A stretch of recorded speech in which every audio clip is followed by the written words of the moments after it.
members of the Dallas Cowboys, specifically the Cowboys defensive line. Second round pick Sam Williams joins us now. Sam, congratulations on being drafted by America's team. How's your first full day as a member of the team going? It's just it's been kind of slow because I'm so excited to like start, but I mean, it's like stress free. I got a home now. I'm just ready. Like I'm just ready to start. Like I even text Coach Dan Quinton. Like I'm ready. Like what are we waiting for? Type deal. But today been a pretty good day, I can say. You said it's been slow. I can't imagine. Maybe like the mental side of it's been slow, but I know you got to have a wide range of emotions from waiting to hear your name called to hearing the name called, the celebration with the family, with the friends. Will you take us through just your day yesterday? You've had a day to kind of process it and think about it. Can you take us through just the side of it of when you're waiting to hear your name called, thinking, hey, is it Dallas? I met with Dan Quinn, and then everything that happened after your name was called at 56 overall? Well, to be honest, like I was just sitting around waiting, and then like I was worried at first because like I was like, dang, Dallas just picked, and then another team that like had very interest in me, they traded their pick, so I was just like, dang, like, but then Dallas came up. Well, I seen Dallas finna come up, and I was like, okay, yeah, I'm finna get drafted by Dallas. I know they finna get me, like I know it. And then I get a text me that Dan Quinton, pick up your phone. I said, call me, and it was there. So I was like, everybody, shut up, please, just hush. And it was an exciting moment. Then I got up this morning, did some field work and stuff, and then just sit around now, waiting, just waiting. So, Sam, welcome to the Cowboys. So glad to have you. So your teammate is Demarcus Lawrence is a self-proclaimed quarterback soul snatcher.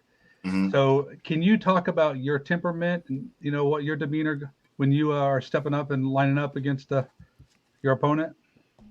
Well, like I know I'm going into like a place where it's great guys like the Marcus Lawrence, Michael, and other guys. So I first want to be a student. I want to learn from those guys, learn the habits, learn the culture they're building. I want to learn, and then now, I mean, you can never learn too much, basically.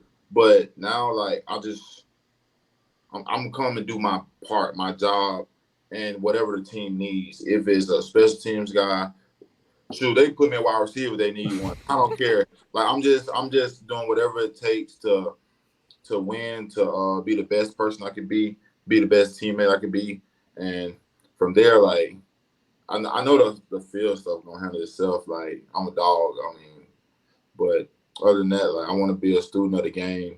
I want to learn. I want to learn because I know I can learn a lot and I can do a lot. Sam, you mentioned your interaction with Dan Quinn. Obviously, I told you to pick up your phone and whatnot, and everybody saw the connection you guys had in the pre-draft process, and a lot of Cowboys fans were kind of hip to the idea that the team might draft you for that reason.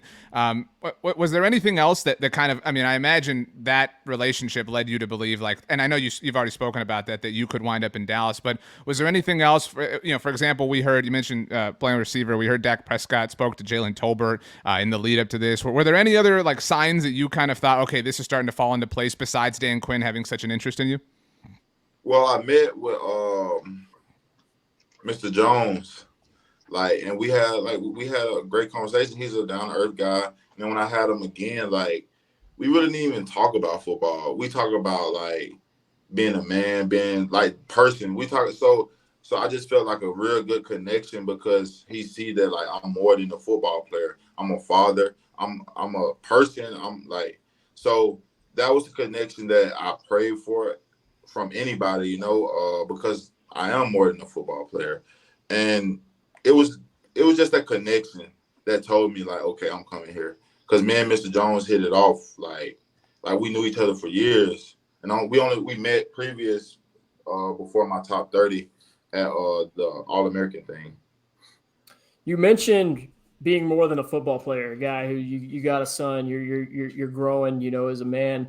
what are some of the things outside of training, lifting weights, playing football that you like to do in your free time, and maybe some things you'll get involved in the community in Dallas now? Well, I gotta get familiar with the never been besides my top 30. I never been to Texas, but other than that, like I be with my son, be with my family. I used to have a dog. I love my dog, but I like that's all. Like, I just be a dad, you know, be a family man. I mean, of course, I want to connect with the teammates too and stuff. But hey, it's just this is all for my family. You said you had a dog. You loved your dog. Wait, I'm using my dog, whose name is Dallas. Anytime we make a good draft pick, these last few draft picks, I bring her up. She sits in the chair and she gets on the cam with us. So she was on camera when they selected you with the 56th overall pick. So you got the draft day Dallas dog with your selection. It's good to hear. I have a question for you. So I want to, you know, as you are able to kind of relax and take a break from things eventually, I want to know: are you a Ozark guy or are you a Better Call Saul guy? What is that? Do you like Ozark, or what do you watch on Netflix? What's your favorite go-to? Criminal Minds. Criminal Minds. Okay. Oh, Okay. Or this is this show called Blacklist. Let me tell you, Blacklist is like that. I watched it. I watched it like 3 times. Netflix? Netflix, Blacklist. Write it down. yeah. Sam, I always ask drafted players this. I imagine you play Madden. You've played Madden before at some point in your life, yeah. obviously. So, like, you're going to be on Madden, right? And so, like, say you're playing against the Cowboys. You're playing some friend or family member, whatever. They're using the Cowboys. You're using whoever. And they generate a turnover and pick up the ball with you, whether it's an interception, fumble recovery, but you literally have the ball in the game and you're playing against yourself. Do you let yourself score or do you tackle yourself? Like, do you want to see Sam Williams run into the end zone or do you tackle him and stop it? It depends on who I'm chasing them with because, hey, I run a 4.6, so not many O-linemen can run that, so you're probably going to score anyways. Right on. I got one thing, and then we'll see what these guys got. We'll get you out of here. I know you got a lot going on, man. But watching you at Ole Miss, I was very impressed with your game. You had a top 50 grade for me, so I thought the value where you landed at 56 was great for the team, great for you, great fit. One thing that when I'm watching, you played a lot of that like 4 technique, 4-eye. You played inside the tackles, inside shoulder at times. Are you excited to maybe get with Dan Quinn to where you can bounce outside, play that 5 or 7 technique, get outside the tackle a little bit and really let your speed, that 4.46 speed, that explosiveness, get off the ball and go? Because at times I was like, this dude's a freak, man. Like, and then I was like, why do they just have him fighting tackles all game and not just winning the edge immediately with his first step quickness, burst, and speed? Like, you have no idea how happy I am. 4-eye is not for the weak. And I'm talking about, like, during the season, before the season, I started at, like, 265. During, like, going down, I lost a few pounds so I can, like, move better and stuff. So I was, like, 255. So just imagine me going against a guard and a tackle at 255. I know. It wasn't the best, but it's what the team needed. So, hey, you got to suck it up sometimes. But I'm so happy. Yeah, trust me, man. That was the conversation I had with a lot of people where they're like, "Give me, what's the rundown on Sam? I'm watching him and he's good." But I'm like, trust me, bounce him 2 more feet outside the tackle, and the production, the pressures, they're gonna rise. Even though you had 12.5 sacks, you had a ton of pressures. I just said you put him in a role where it's gonna let his traits expand and show up more. I said, dude, this guy's gonna be a stud. Man, I'm excited. I'm excited. Sam, last one for you comes from our audience. You tweeted out a image of yourself, a kind of Photoshop image earlier today. Again, pretty awesome day for you, obviously. But Nicholas Potter wants to know, why did you pick number 54? 54? It was at the options. Like, I'm like, okay, 54. What was second? Like, what did you choose? What came in second to 54? I wanted a single digit number.